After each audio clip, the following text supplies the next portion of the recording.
আমার জীবনের সত্য ঘটনা। সেই রাতটা আমি কোনোদিন ভুলতে পারবো না। আমি এই কথাটা আজও কাউকে বলতে ভয় পাই, কারণ যেদিন ঘটনাটা ঘটেছিল সেদিনের পর থেকে আমি আর আগের মতো নেই। ঘটনাটা প্রায় 3 বছর আগের। আমি তখন আমাদের গ্রামের পুরনো কুড়ে ঘরেই থাকতাম। চারপাশে ধানক্ষেত, রাতে কেবল ঝিঙি পোকার শব্দ আর দূরে শিয়ালের ডাক।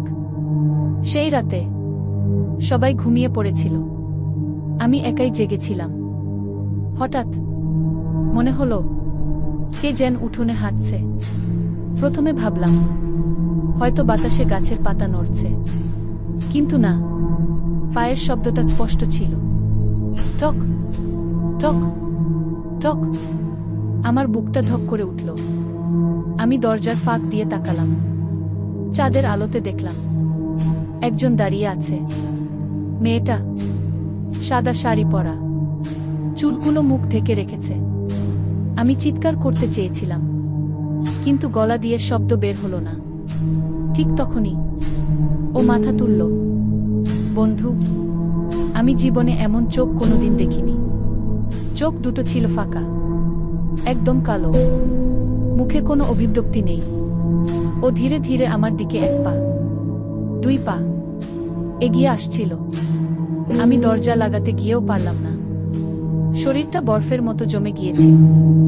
তারপর ও হঠাৎ বলল, তুই আমাকে চিনিস না, কিন্তু আমি তোকে চিনি গে। এই কথাটা বলেই ও হঠাৎ মিলিয়ে গেল, একদম হাওয়া হয়ে।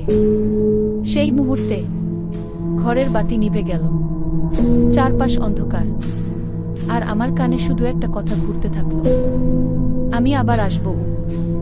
সেই রাতের পর থেকে প্রতিদিন রাত হলেই আমার কুড়ে ঘরের দরজার বাইরে পায়ের শব্দ শুনি। আমি জানি ও এখনো আমাকে দেখছে।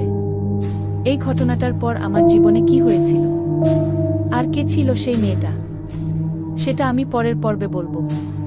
যদি আমার এই সত্য ঘটনাটা তোমাদের গা শিউরে দেয়, তাহলে চ্যানেল আর পেজটা ফলো করে রেখো, কারণ পরের পর্বটা আরো ভয়ঙ্কর।